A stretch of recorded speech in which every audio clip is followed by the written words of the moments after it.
तो सीए में से एडवोकेट बनना आपने क्यों पसंद किया? कन्वर्ट होने का रीज़न ये है कि मुझे एलिवेट करना था, अपने आप को ट्राइब्यूनल से ऊपर हाई कोर्ट और सुप्रीम कोर्ट में देखना था। फेल्योर आपने क्यों कहते हैं आपने आपको बाद में फेल्योर से सक्सेस की इतनी जर्नी क्या है? वो कई मोड ऐसे आए, कई जगह जर्नी ऐसे ऐसे शिफ्ट हुई कि वहाँ पे जो रिजल्ट्स मिलने चाहिए थे वो नहीं मिले। इसलिए मुझे लगता है कि वो मेरे हिसाब से फेलियर्स थे, बट उन्हीं फेलियर से ही मैंने अपने आप को बिल्ड किया। अभी तो आप लोकल कोर्ट या हाई कोर्ट या सुप्रीम कोर्ट सभी जगह पर आप जा रहे हैं। How you are managing the things? कितने दिन बाहर रहते, कितने दिन सूरत में रहते? सर बोलते हैं ना, जब आप चूज करते हैं तो फिर आप कंप्लेन नहीं कर सकते। नमस्कार दर्शक दोस्तों, पे3 के इस विशेष एपिसोड में पॉडकास्ट में आपका हार्दिक स्वागत है। और स्वागत है सूरत का जाना माना अपना खुद का चेहरा doctor Avinash Poddar. Avinash ji, welcome to you. पे3 मैगजीन के इस विशेष पॉडकास्ट में आपका स्वागत है। आज आपकी जो ज्ञान समृद्धि है उनका फायदा सिर्फ सूरत को नहीं, सिर्फ दक्षिण गुजरात को नहीं, सिर्फ गुजरात को नहीं, लेकिन इस पॉडकास्ट के जरिए पूरे देशवासियों को आपका ये संदेशा पहुंचेगा। दर्शक दोस्तों, मेरे साथ जो शख्सियत उपस्थित है वो चार्टर्ड अकाउंटेंट भी है, एडवोकेट भी है, जीएसटी एक्सपर्ट भी है, ऑथर है और स्पीकर है। एक आदमी में इतने गुण कैसे हो सकते हैं? हम उन्हीं से जानना चाहते हैं कि tell us something about your young Avinash before all this achievement. इतना अचीवमेंट के पहले का अविनाश की बात से हम इस पॉडकास्ट की शुरुआत करते हैं। Young Avinash after qualifying as a chartered accountant, जी मैं प्रिज्यूम करता हूँ कि वो क्वेश्चन है। हाँ। सो एज यूजुअल, जैसे सबकी लाइफ में स्ट्रगल्स होते हैं, I struggled a lot. I not say I struggle, but I will say कि I enjoyed the journey. When I came to Surat, मेरे कोई भी नोन लोग नहीं थे यहाँ पे। मेरी एक बुआ जी थी जिनके यहाँ मैं आया, कोई चार्टर्ड अकाउंटेंट या कोई नहीं जानता था। फिर मैंने नर्मद लाइब्रेरी से अपना जर्नी स्टार्ट किया। एंड आई विल से कि तब भी मेरा यही एटीट्यूड था, आज भी वही एटीट्यूड है कि कोई नई चीज़ है, चैलेंजिंग है, तो उसमें और ज़्यादा फोकस करना है और उसको कन्वर्ट करना है एक अपॉर्चुनिटी में, एंड देन उस अपॉर्चुनिटी को कन्वर्ट करना है एक अचीवमेंट में। So this is how I started my life, और तब से लेके अभी तक ऑलमोस्ट 26 ईयर्स हो गए, वही चल रहा है सर। जी, तो सीए में से एडवोकेट बनना आपने क्यों पसंद किया? कल से कुछ कोइंसिडेंस है ये। मैं जब चार्टर्ड अकाउंटेंसी की प्रैक्टिस करता तो ऑलमोस्ट 17 ईयर्स मैंने सीए का प्रैक्टिस किया, और जनरली हम लोग लिटिगेशंस में ज़्यादा इंटरेस्टेड था। तो मैं सी स्टेट, जिसको ट्राइब्यूनल बोलते हैं, कस्टम्स ट्राइब्यूनल, एक्साइज ट्राइब्यूनल्स में अपीयर होता था। मुझे ऐसा लगा कि इसके ऊपर जो क्वेश्चन ऑफ लॉ फ्रेम करके अगर हाई कोर्ट जाएं तो हम क्यों नहीं जा सकते, वाई एडवोकेट्स आर गोइंग। इसके लिए मैंने वो एलएलबी कंप्लीट किया। एलएलबी कंप्लीट करने के बाद स्विच ओवर किया, एंड लकीली उसके इमीडिएटली बाद, because I switched over in 2017, उसके तुरंत बाद जीएसटी भी आ गया। सो आई विल से कि वो मेरा एक लकी एस्पेक्ट था। अदरवाइज कन्वर्ट होने का रीज़न ये है कि मुझे एलिवेट करना था, अपने आप को ट्राइब्यूनल से ऊपर हाई कोर्ट और सुप्रीम कोर्ट में देखना था। तो ये कब अपने अंदर की जो महत्वाकांक्षा थी, उस महत्वाकांक्षा को पूरी करने का आपने भरसक प्रयास किया? महत्वाकांक्षा yes to some extent, but majorly ये वो जो मैंने बताया, बचपन से और शुरुआत से मेरा एक आदत था कि कोई भी चैलेंजिंग चीज़ हो तो उसको एक्सेप्ट करके उसमें अपने एफर्ट्स डाल के उसको एज एन अपॉर्चुनिटी लेता था, और उसको एज एन अपॉर्चुनिटी लेके फिर उसको अचीवमेंट में कन्वर्ट करना। जी, वही मेरा एक शुरू से गोल रहा है। तो 2017 जब मुझे लगा कि मैं क्यों नहीं एडवोकेट की प्रैक्टिस कर सकता हूँ, तो दैट वाज द पॉइंट जब मुझे विश्वास हो गया कि मेरे को कन्वर्ट होना चाहिए, एंड आई डिसाइडेड कि मुझे कन्वर्ट। और दर्शक दोस्तों, कभी कभी आदमी जब ठान लेता है तो क्या परिणाम आ सकता है, उसका एक बेनमून उदाहरण ये है डॉक्टर अविनाश पोद्दार। अविनाश जी, आपकी लाइफ स्टोरी में कभी कभी आपने ये भी बोला है कि my life story is a story of failures. तो the biggest lesson failure has taught you, कौन सा लेसन आपने आपकी फेल्योर से सीखा? लेकिन इसके पहले थोड़ा ये भी बताएं कि फेल्योर आपने क्यों कहते हैं आपने आपको, बाद में फेल्योर से सक्सेस की इतनी जर्नी क्या है? सर, मेरा ऐसा मानना है कि हर इंसान की लाइफ में फेलियर्स ज़्यादा होते हैं इन कंपैरिजन टू सक्सेस। मैं उससे कोई अलग नहीं हूँ, सभी की लाइफ में ऐसा होता है। मेरी लाइफ में भी फेलियर्स ज़्यादा हैं। Failures in the sense, failure की अलग अलग डेफिनेशन है, हर व्यक्ति के लिए अलग है। मेरे लिए शायद ऐसा है कि मैंने कुछ सोचा और मैं अचीव नहीं कर पाया, तो वो फेलियर है। मैंने किसी व्यवसाय में हाथ डाला, उसमें सक्सेसफुल नहीं हुआ तो वो फेलियर है। I started my career from zero. जैसे मैंने बोला कि सूरत में मुझे कोई नहीं जानता था, एक नई प्लेस से मैं आया था और सीए फाइनल हुआ एंड इमीडिएटली प्रैक्टिस चालू किया। सो वो जो एक जर्नी का पॉइंट था, वो कई मोड ऐसे आए, कई जगह जर्नी ऐसे ऐसे शिफ्ट हुई कि वहाँ पे जो रिजल्ट्स मिलने चाहिए थे वो नहीं मिले। इसलिए मुझे लगता है कि वो मेरे हिसाब से फेलियर्स थे, बट उन्हीं फेलियर से ही मैंने अपने आप को बिल्ड किया। शायद मेरा ऐसा मानना है कि अगर वो फेलियर्स नहीं होते तो आज मैं नहीं होता। Right. Because of those failures ही मेरा करियर या मेरा माइंडसेट, आज मैं जो मेंटली स्ट्रांग हूँ, कुछ भी सिचुएशन आ जाए I am able to face it. It's all because of those failures जो स्टार्टिंग से मुझे मिले, राइट फ्रॉम सीए की पढ़ाई से लेके मैं कन्वर्ट हुआ और राइट टिल टुडे, क्योंकि डेली अभी हम कोर्ट में अपीयर होते हैं तो डेली कुछ फेलियर्स देखते हैं। सो मेरा ऐसा बहुत स्ट्रॉन्ग फीलिंग है कि फेलियर से आदमी बनता है, उसका करियर बनता है और अदर उसका कैरेक्टर बनता है। राइट। दर्शक दोस्तों, डॉक्टर अविनाश वैसे हरिद्वार से है, लेकिन हरिद्वार में से सूरत आना क्यों, ये भी एक इंटरेस्टिंग जर्नी है। अविनाश जी क्यों पसंद किया हरिद्वार से सूरत आने का? नहीं, कोई पसंद नहीं किया, ये बाई फ्लुक हुआ है।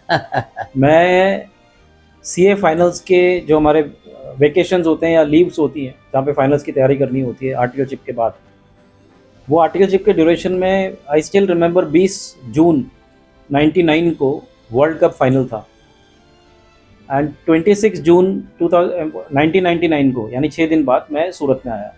यहाँ पे मेरी बुआ जी रहती हैं, जैसे मैंने बताया, मैं उनसे मिलने आया था कि थोड़े दिन यहीं रहूँगा, अपने उसके बाद तैयारी चालू करूँगा। तो समहाउ मुझे कुछ फ्रेंड्स मिल गए, फिर मैंने लाइब्रेरी ज्वाइन किया। मुझे ऐसा लगा कि हरिद्वार से तो बेटर है। फिर मैंने आर्टिकलशिप कुछ अलग अलग जगह पे की है, कलकत्ता वगैरह में, तो मैं उनसे कंपेयर किया कि उन सिटीज़ के कंपैरिजन में कैसा है। तो मुझे लगा कि बेटर है, यहाँ पे पीस है, बहुत ज़्यादा भागदौड़ नहीं है, स्कोप अच्छा है, अपॉर्चुनिटीज़ हैं, so why not exploring Surat only. And sir starting मैंने एज अ प्रैक्टिशनर नहीं किया था, I started practice from day 1, but मेरा इनिशियल फोकस था एजुकेशन।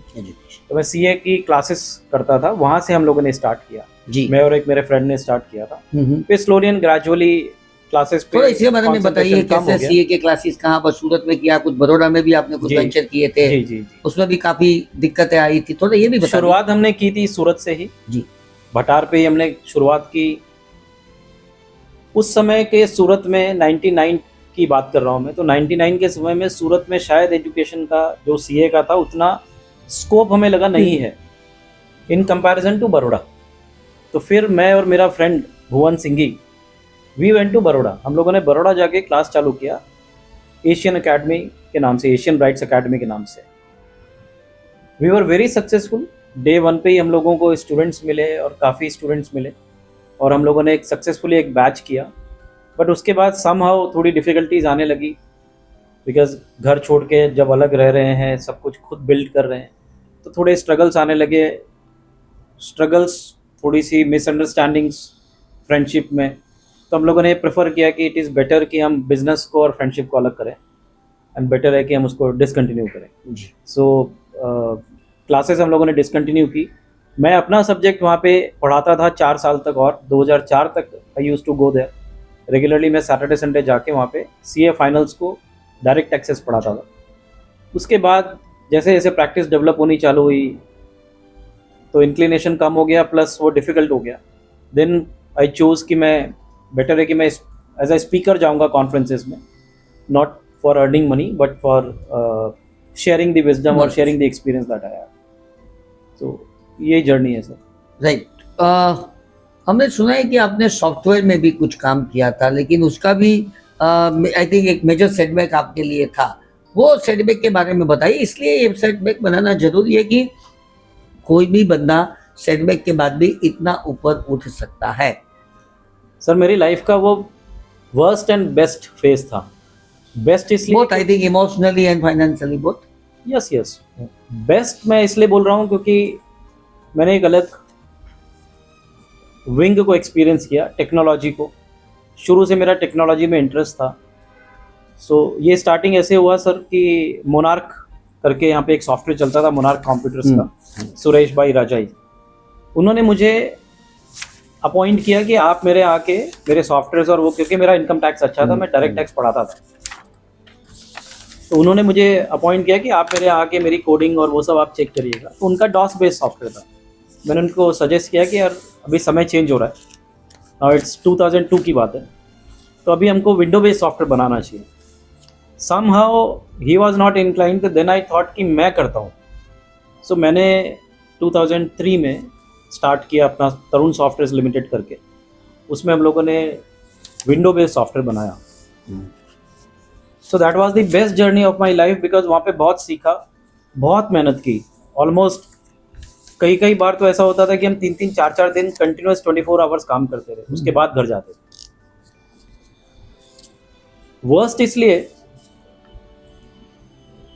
कि हम शायद अर्ली थे, समय के पहले थे। और समय के पहले होने का दुख मैंने भी बहुत कुछ देखा है मेरे जीवन में, इसलिए मुझे पता है कि समय के पहले बहुत ज्यादा सोचना कितना खतरनाक होता है।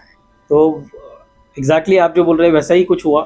एक्चुअली उस समय सभी लोगों के पास, जो भी हमारे जो क्लाइंट्स होने वाले थे, वो सब चार्टर्ड अकाउंटेंट्स थे या एडवोकेट्स थे जो रिटर्न फाइलिंग की प्रैक्टिस करते थे। उस समय वो सिस्टम यूज करते थे Pentium 1, Pentium 2। आज विंडो बेस्ड सॉफ्टवेयर के लिए वो जो अपने जो प्रोडक्ट्स थे या जो कंप्यूटर्स थे वो प्रॉपर नहीं थे, तो उसके ऊपर चलने में स्लो हो जाता था, एरर्स आती थी, प्रॉब्लम होता था। एट द सेम टाइम जो प्रिंटर्स यूज करते थे वो डॉट मैट्रिक्स प्रिंटर यूज करते थे। हम लोगों ने जो सॉफ्टवेयर बनाया विंडो बेस्ड, उसको सिक्योरिटी के लिए डोंगल यूज किया। डोंगल होने से ये होता था कि पैरेलल पोर्ट बोर्ड जो है ब्लॉक हो जाता था। सो ऐसे ये टेक्निकल ग्लिचेस काफी सारे आए। लोगों को ये लगने लगा कि विंडो बेस्ड सॉफ्टवेयर है तो बहुत अच्छा, लेकिन अब उसके लिए उनको नया प्रिंटर खरीदना पड़ेगा, लेजर प्रिंटर, नया कंप्यूटर खरीदना पड़ेगा, तो थोड़ा सा रिलक्टेंट थे। एट द सेम टाइम हाँ, क्योंकि 5,000 का सॉफ्टवेयर खरीदने के लिए 25,000 की क्यों करे। और उनको नीड नहीं लगता था उसका, क्योंकि उनका काम चल रहा था, वो सॉफ्टवेयर के अंदर सब कुछ आ रहा था। और सेकेंडली हुआ क्या कि टीडीएस भी उस वक्त कंपलसरी हुआ था, ई फाइलिंग ऑफ टीडीएस रिटर्न 2003 में। हमारा वो सॉफ्टवेयर भी विंडो बेस्ड था, बट चूंकि वो छोटा सॉफ्टवेयर था उसमें उतनी डिफिकल्टी नहीं होती थी। एट द सेम टाइम वो मैंडेटरी सॉफ्टवेयर था, तो इसलिए लोगों को लेना पड़ा और उन्होंने लिया, क्योंकि वो तो ई फाइल बना के ई फाइल अपलोड कर रहा था, प्रिंटिंग वगैरह कुछ नहीं था। जबकि मेन इनकम टैक्स के सॉफ्टवेयर में 1000 रिटर्न भर रहे हैं, 500 रिटर्न भर रहे हैं, तो उतने प्रिंट्स निकालने हैं, तो सबको कॉस्टिंग का कंसर्न था। तो दैट वाज वन रीजन। फिर 2006 का भी ये जर्नी और आगे बढ़ी। हमने विंडो बेस से हमने सोचा, अब ये मैं बता रहा हूँ कि और एडवांस थे हम। 2006 में ई filing of income tax returns for companies, private limited companies के लिए कंपलसरी हुआ ई फाइलिंग।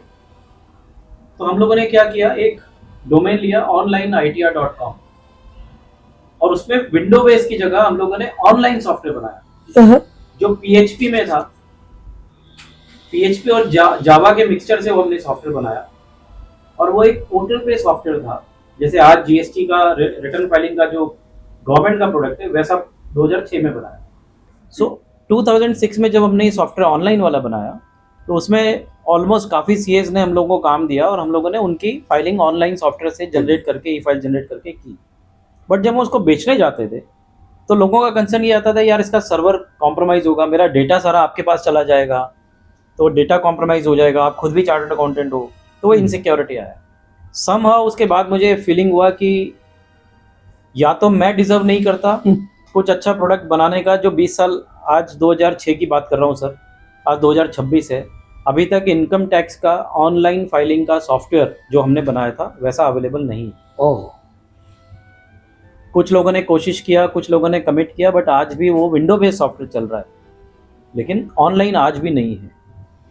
सो समहाउ शायद हम 15-20 साल अर्ली थे, या मैं डिजर्व नहीं करता था कि मैं उस फील्ड में काम करूं, या लोग डिजर्व नहीं करते थे। आपकी बात को समझ नहीं, मैं वो नहीं बोल सकता हूँ सर, क्योंकि बहुत सारे मेरे से सीनियर्स थे, बहुत सारे कलीग्स थे, तो वो कमेंट मैं नहीं कर सकता। बट मुझे लगा कि शायद मैं डिजर्व नहीं करता, इसलिए वो 2007 में हम लोगों ने फिर डिसकंटिन्यू कर दिया। सॉफ्टवेयर का पूरा वेंचर था, वो डिसकंटिन्यू करके वापस मैं प्रैक्टिस में आया। जी, अभी वो जो वेंचर था जो आपने डिसकंटिन्यू किया, किसी ने कंटिन्यू किया है? नहीं सर, मेरे कॉम्पिटिटर्स उसके बाद खड़े हुए, जो एग्जैक्टली जो हमने प्रोडक्ट बनाया था वही प्रोडक्ट को उन लोगों ने बना के मार्केट किया, वैसे ही प्रोडक्ट को मे बी आइडिया लिया होगा, मे बी जो भी रीज़न है, मैं उस पर कमेंट नहीं कर सकता, बट आज वो सॉफ्टवेयर चल रहा है। चल रहा है, वेरी गुड। तो ऐसे ऐसे डिफिकल्ट टाइम बाद में खत्म हो गया, डिफिकल्ट टाइम 2013 के बाद? नहीं सर, प्रोडक्ट डिफिकल्ट टाइम तो कभी भी खत्म नहीं हुआ, हाँ। वो तो कंटिन्यूस चालू ही है। हाँ सो अगर आप वो पूछना चाहते हैं तो अगेन एक इंस्टेंस हुआ। हाँ मैं सॉफ्टवेयर से निकला, प्रैक्टिस में आया। जी। प्रैक्टिस में निकल के आने के बाद होता है ना कि चलो आप प्रैक्टिस कर रहे हैं सर्विस टैक्स की, as a chartered accountant practice कर रहे हैं, कुछ और बिजनेस करते हैं और कुछ करते हैं। सो हम लोगों ने एक कंस्ट्रक्शन का बिजनेस में एंटर किए कि construction basically not as a builder but as a contractor. So कुछ हमारे 2 क्लाइंट्स थे, उन लोगों ने बोला कि आप जुड़ जाइए, आप अपना फाइनेंस का हेल्प करिएगा, प्लस आप हमारा अकाउंट्स और वो सब देख लीजिएगा। मैं कहा चलिए ठीक है, लेट अस एक्सप्लोर इट। तो वो एंट्री उसमें किया, तो मेरा तो फोकस था नहीं, क्योंकि मुझे तो केवल फाइनेंस वगैरह ही देखना था। तो लेकिन जो कॉन्ट्रैक्टर, जो क्लाइंट्स थे या जिन लोगों ने वो स्टार्ट किया एज अ पार्टनर, somehow वो मैनेज नहीं कर पाए, तो I again suffered huge losses into that. क्योंकि चूंकि फाइनेंस मेरा था और काफ़ी लोगों से मैंने बोरो करके भी इन्वेस्ट किया था, सो दैट एंटायर इन्वेस्टमेंट जो था वो डंप हो गया। मुझे फिर वापस से, क्योंकि मैंने जिससे लिया था उनको तो मुझे वापस करना था, so that again was a setback. But again a great learning ये था कि आप जिस फील्ड में अच्छे हो वही करना, ओनली कंटिन्यू दैट फील्ड। आपको बहुत ज़्यादा आप एक्सप्लोर करिए, अगर आपके पास एक्स्ट्रा पॉइंट्स है जिसको आप बोल सकते हैं कि लॉस हो जाएगा तो भी चलेगा, then you should take that risk. But otherwise मैंने यही सीखा सर 26 साल की प्रैक्टिस में कि आप जिस कोर के लिए हैं, आपका जो कोर फील्ड है, आप उसको पकड़ के चलिए, सो प्रॉब्लम नहीं है। जी। फैमिली के डिटेल्स थोड़ी बताइए, बैकग्राउंड बताइए, और पूरे डिफिकल्ट टाइम में फैमिली ने किस तरह से आपको सपोर्ट किया? सर फैमिली का ही और फ्रेंड्स का सपोर्ट था, जिसकी वजह से मैं शायद ये जितनी भी फेलियर्स थी, ये तो 2-3 इलस्ट्रेटिव फेलियर्स है, अदरवाइज तो लंबी लिस्ट है जो काफ़ी पॉडकास्ट में ख़त्म नहीं हो।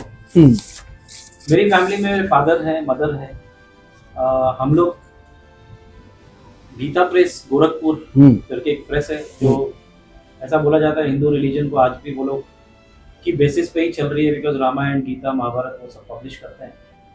सो उस फैमिली से बिलोंग करता हूँ।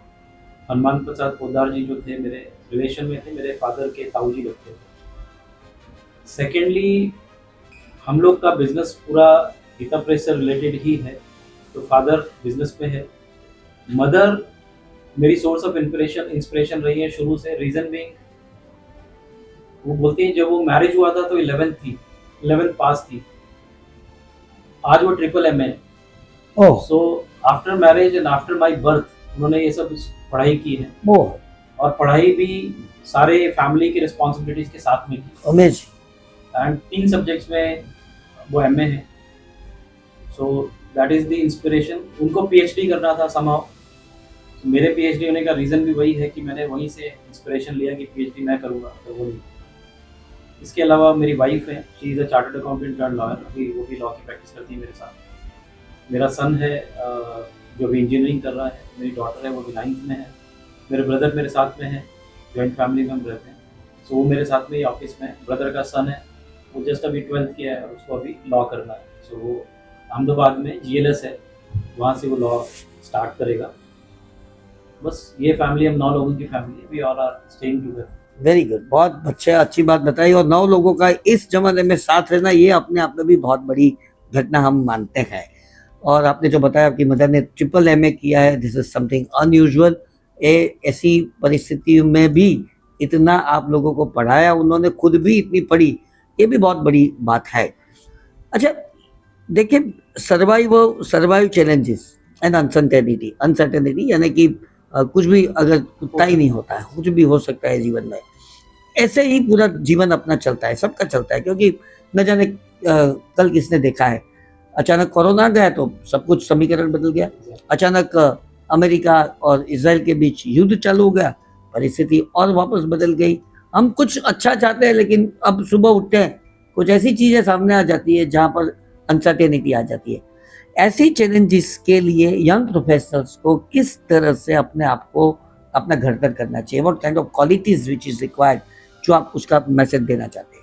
I don't think whether I'm the right person to answer this. No, definitely. But I'll share my experience.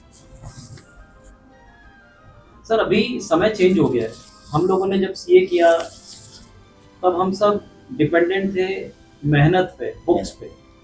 हम बुक्स निकाल के पढ़ते थे, कुछ भी ऑनलाइन नहीं था। अभी जब से ऑनलाइन आया है तो मैं बोलूँगा कि अच्छा भी है, बट जितना अच्छा है उससे ज़्यादा खराब है। बिकॉज लोगों की या यंगस्टर्स की अभी वो मेहनत करने की कैपेसिटी मुझे लगता है कम हो गई है। उनका इंटेलिजेंस बढ़ गया है, मे बी वो ज़्यादा शार्प है, हम लोगों से बहुत ज़्यादा शार्प है, बट जो मेहनत करने की कैपेसिटी है वो कम हो गई है। रीज़न भी मेरा ऐसा क्यों मानना है, आज की डेट में मुझे एक जजमेंट ढूंढना होता है तो मैं आज भी बुक में ढूंढता हूँ, बट यंगस्टर्स को अगर कुछ ढूंढना होता है तो कभी बुक नहीं खोलेगा, वो एक गूगल करेगा, गूगल में से निकालेगा। और अब तो एक और एडवांस हो गया एआई, तो आर्टिफिशियल इंटेलिजेंस का यूज करके वो निकालेगा। सो मैं ये सजेशन देना चाहता हूँ कि पहले तो आप प्रोफेशन में ना आए अगर आपको मेहनत नहीं करनी तो। अगर आप प्रोफेशन चूज करते हैं, चाहे वो कोई भी प्रोफेशन हो, चाहे वो मेडिकल हो, चार्टर्ड अकाउंटेंसी हो, लीगल फील्ड हो, आर्किटेक्चर हो, कोई भी आप प्रोफेशन में जाना चाहते हैं, so you have to be 100% mentally prepared कि आपको बहुत मेहनत करनी है। बिकॉज सोसाइटी में एक अलग रिस्पेक्ट होती है professional. In comparison to business houses हमारे पास क्या होता है, हमारा एक्सपीरियंस, नॉलेज, और वो नॉलेज का प्रोजेक्शन और इम्प्लीमेंटेशन। ये सब करने के लिए आपको अपने आप को अपडेट भी करना है और आपको नया काम भी लेना है, पुराने काम को एग्जीक्यूट भी करना है और सबको सेटिस्फाई भी करना है, और फिर आपको बैलेंस भी करना है अपनी फैमिली और अपने प्रोफेशन में। So first suggestion would be, आप अगर प्रोफेशन में आने का डिसाइड करते हैं तो be mentally prepared, you will have to work hard throughout your life जब तक आप प्रोफेशन में है। सेकेंड वुड बी, आप एक कोई लाइन चूज करते हैं। फॉर एग्जाम्पल मैंने चूज किया, मुझे भी 17 साल लगे, 17 साल के बाद मैंने चूज किया कि मेरे को लॉ साइड में जाना है। तो मैं अगर आज ये बोलूँ कि आप पहले दिन पे चूज कर लो तो वो गलत होगा। आप चलते रहते हैं, गिरते हैं, फिर उठते हैं, धीरे धीरे लर्न करते हैं, फिर आपको रास्ता मिलता है। बट आज की जो सिचुएशन है उसमें मल्टीपल अपॉर्चुनिटीज और मल्टीपल वेज हैं जिसमें आप अपने आप को ग्रो कर सकते हैं। हमारे समय में वो शायद नहीं था। तो आप एक लाइन चूज करें, अपने ऊपर ट्रस्ट करें कि मैंने जो लाइन चूज की है मैं उसको बिलोंग करता हूँ, ट्रस्ट करें और उसको आप परसिस्टेंटली फॉलो करें। ये मेरा सजेशन है।